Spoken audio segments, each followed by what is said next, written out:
मार्गशीर्ष मास की संकष्टी चतुर्थी की व्रत कथा। प्राचीन काल में त्रेतायुग में दशरथ नामक एक प्रतापी राजा थे। वे राजा आखेट प्रिय थे। एक बार अनजाने में ही उन्होंने एक श्रवण कुमार नामक ब्राह्मण का आखेट में वध कर दिया। उस ब्राह्मण के अंधे माँ बाप ने राजा को शाप दिया कि जिस प्रकार हम लोग पुत्र शोक में मर रहे हैं, उसी भांति तुम्हारा भी पुत्र शोक में मरण होगा। इससे राजा को बहुत चिंता हुई। उन्होंने पुत्रेष्टि यज्ञ कराया। फलस्वरूप जगदीश्वर ने राम रूप में अवतार लिया। भगवती लक्ष्मी जानकी के रूप में अवतरित हुई। पिता की आज्ञा पाकर भगवान राम सीता और लक्ष्मण सहित वन को गए, जहां उन्होंने खरदूषण आदि अनेक राक्षस व राक्षसियों का वध किया। इससे क्रोधित होकर रावण ने सीता जी का अपहरण कर लिया।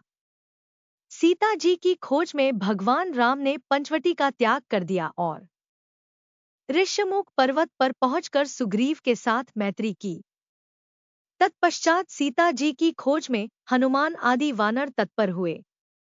ढूंढते वानरों ने गिद्धराज संपाति को देखा। इन वानरों को देखकर संपाति ने पूछा कि कौन हो? इस वन में कैसे आए हो?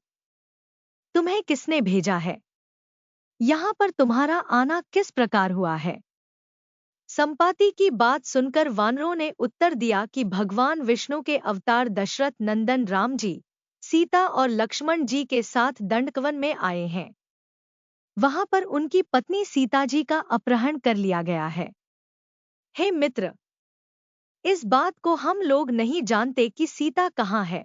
उनकी बात सुनकर संपाति ने कहा कि तुम सब रामचंद्र के सेवक होने के नाते हमारे मित्र हो। जानकी जी का जिसने हरण किया है और वह जिस स्थान पर है वह मुझे मालूम है। सीता जी के लिए मेरा छोटा भाई जटायु अपने प्राण गंवा चुका है। यहाँ से थोड़ी ही दूर पर समुद्र है और समुद्र के उस पार राक्षस नगरी है। वहाँ अशोक के पेड़ के नीचे सीता जी बैठी हुई है। रावण द्वारा अपहृत सीता जी अभी भी मुझे दिखाई दे रही हैं। मैं आपसे सत्य कह रहा हूं कि सभी वानरों में हनुमान जी अत्यंत पराक्रमशाली है। अतः उन्हें वहां जाना चाहिए। केवल हनुमान जी ही अपने पराक्रम से समुद्र लांघ सकते हैं। अन्य कोई भी इस कार्य में समर्थ नहीं है। संपाति की बात सुनकर हनुमान जी ने पूछा कि हे संपाति, इस विशाल समुद्र को मैं किस प्रकार पार कर सकता हूँ? जब हमारे सब वानर उस पार जाने में असमर्थ हैं, तो मैं ही अकेला कैसे पार जा सकता हूँ?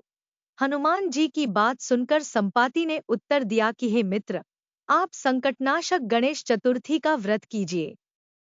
उस व्रत के प्रभाव से आप समुद्र को क्षण भर में पार कर लेंगे। संपाति के आदेश से संकट चतुर्थी के उत्तम व्रत को हनुमान जी ने किया। हे देवी, इसके प्रभाव से हनुमान जी क्षण भर में समुद्र को लांघ गए। इस लोक में इसके समान सुखदायक कोई दूसरा व्रत नहीं है। श्री कृष्ण जी कहते हैं कि महाराज युधिष्ठिर, आप भी इस व्रत को कीजिए। इस व्रत के प्रभाव से आप क्षण भर में अपने शत्रुओं को जीतकर संपूर्ण राज्य के अधिकारी बनेंगे। भगवान कृष्ण का वचन सुनकर युधिष्ठिर ने गणेश चतुर्थी का व्रत किया।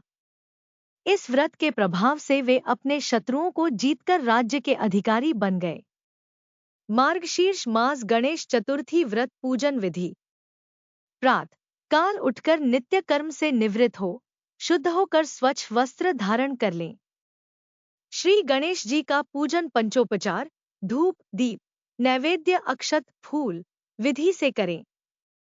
इसके बाद हाथ में जल तथा दूर्वा लेकर मन ही मन श्री गणेश का ध्यान करते हुए व्रत का संकल्प करें। मम सर्वकर्म सिद्धये सिद्धिविनायक पूजन महा करिष्ये। अब कलश में जल भरकर उसमें थोड़ा गंगा जल मिलाएं। कलश में दूर्वा, सिक्के, साबुत हल्दी रखें। उसके बाद लाल कपड़े से कलश का मुख बांध दें। कलश पर गणेश जी की प्रतिमा स्थापित करें। पूरे दिन श्री गणेश जी के मंत्र का स्तवन करें। संध्या को दोबारा स्नान कर शुद्ध हो जाएं। श्री गणेश जी के सामने सभी पूजन सामग्री के साथ बैठ जाएं। विधि विधान से गणेश जी का पूजन करें। वस्त्र अर्पित करें।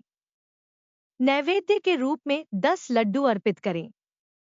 चंद्रमा के उदय होने पर चंद्रमा की पूजा कर अर्घ्य अर्पण करें। उसके बाद गणेश चतुर्थी की कथा सुने अथवा सुनाएं। जौ, चावल, चीनी, तिल व घी से हवन करें। तत्पश्चात गणेश जी की आरती करें।